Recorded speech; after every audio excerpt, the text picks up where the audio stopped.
The entire ballroom froze the moment she walked in, a stunning black woman in a golden gown, calm, graceful, and confident. But before she could even take a sip of her drink, a rich woman stormed up, sneered, and accused her of pretending to be a guest. Then, in front of everyone, she reached out and tore her dress apart. The laughter stopped. Cameras turned. And what happened next, when her millionaire husband saw it, left the entire room in absolute shock.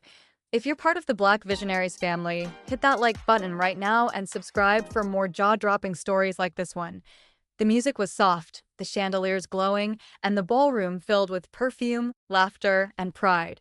But when the doors opened and she walked in, and she walked in, and she walked in, everything changed. She wasn't supposed to be there. At least, that's what the rich guests whispered. Her skin was darker, her dress too simple, and her eyes carried a calm confidence that irritated those who thought wealth defined worth. No one knew yet that she was married to the man who owned the entire hotel they were standing in. Amara Williams had worked hard her entire life. Once a waitress at a local cafe, she had never forgotten the way people used to look at her, like she didn't belong. But tonight was different. She walked into the city's grand charity gala not as a waitress, but as the wife of Ethan Williams, one of the most respected entrepreneurs in the state. Still, she didn't flaunt it. Still, she didn't flaunt it. She preferred quiet grace over noise. As she entered the ballroom, a hush spread. Heads turned. Whispers followed. Her golden gown shimmered under the lights, her smile soft but unshaken. She greeted the servers politely, thanked the organizers, and moved toward the corner to watch the evening unfold. Then came the sound of heels clicking sharply behind her. "Excuse me," a woman's voice snapped. Amara turned. A tall, elegant lady with diamond earrings and a glass of champagne stood frowning. "This area is for guests, not staff. Could you please move along?" Amara blinked, surprised but calm. "I am a guest," she said gently. The woman scoffed. "Really? In that dress?" She tilted her head, eyes dripping with disdain. "Oh, wait, I get it. You must be part of the serving team, trying to look fancy, huh?" Several nearby guests giggled. Amara felt her chest tighten, but she stayed composed. "I think there's been a misunderstanding," she began, but before she could finish, the woman reached out, grabbed the edge of her dress, and tore it. The sound ripped through the room. The laughter stopped. The woman smirked. "Let's see who you really are now," she said coldly. Amara froze, her heart pounding as the silk fabric fell loose. A waiter gasped. Every eye in the room turned toward her. Time seemed to stop. Across the ballroom, Ethan Williams was in the middle of a conversation with two business partners when he heard the commotion. He turned, and what he saw made his blood run cold. His wife stood trembling, humiliated, her torn dress hanging from her shoulders while a group of people stared in silence. He didn't hesitate. He crossed the floor in long, angry strides, the sound of his footsteps echoing louder than the music. "Amara," he called, he called, he called, tears shimmering in her eyes. His chest tightened. The crowd parted as Ethan reached her. He gently placed his jacket over her shoulders, covering the tear. "Who did this?" he demanded, his tone calm but dangerous. The woman, Veronica Blake, straightened, pretending to look confused. "Oh, it was just a misunderstanding," she stammered. "I thought she was one of the staff." Ethan's jaw clenched. "And you thought tearing a woman's dress was how you ask for clarification." His voice boomed through the hall. "Do you treat all staff like this, or just the ones with darker skin?" The entire ballroom went silent. Veronica's face flushed red, and guilt began to creep in. Ethan turned to the crowd. "Everyone here should know, this woman you mocked, insulted, and disrespected, she is my wife.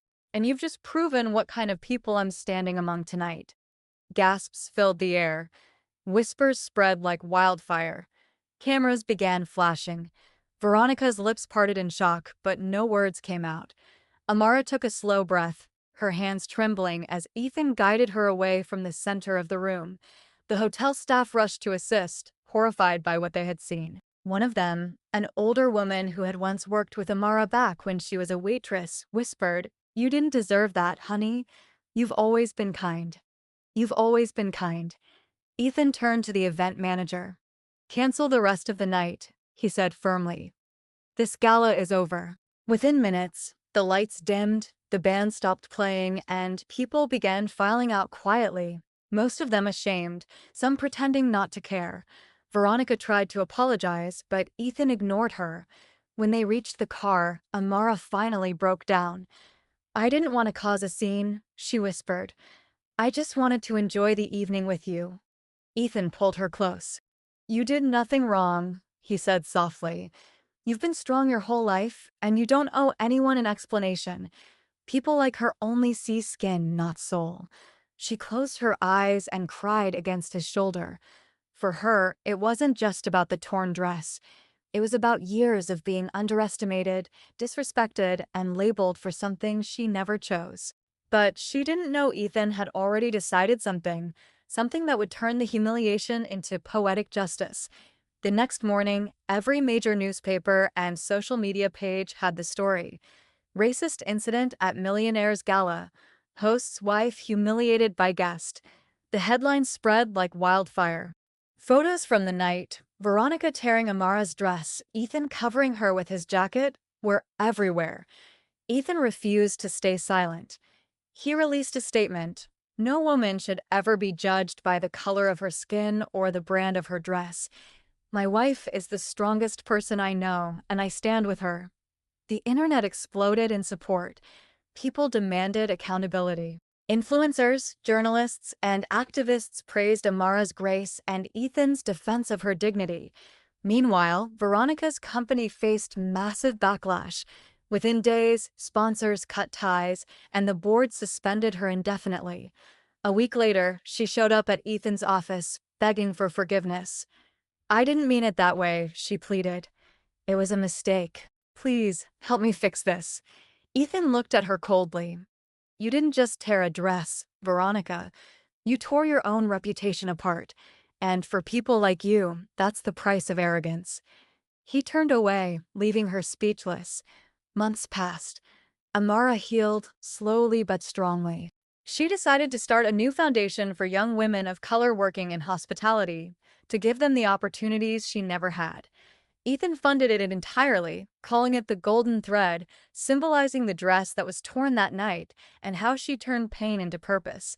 During the opening ceremony, reporters gathered as Amara spoke with calm confidence. "People think dignity is something others give you," she said, "but it's something you carry, even when others try to tear it away."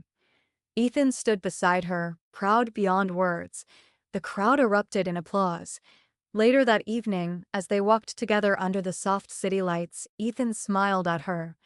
"You know," he said, "when she tore that dress, she thought she was humiliating you." Amara smiled faintly, but she only revealed who she really was. Ethan nodded. "And who you've always been, a woman worth far more than money, titles, or silk." She leaned against him, her new golden gown fluttering in the wind, not the same one that was torn, but one even more beautiful.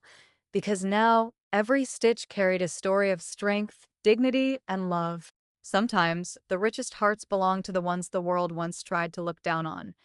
And sometimes, justice doesn't need anger, just truth. That night proved one thing: class isn't about money or skin, it's about heart. She walked unjudged, but left as an inspiration to millions. If this story moved you, make sure to like, share, and subscribe, because more powerful, life-changing stories are coming your way only on Black Visionaries.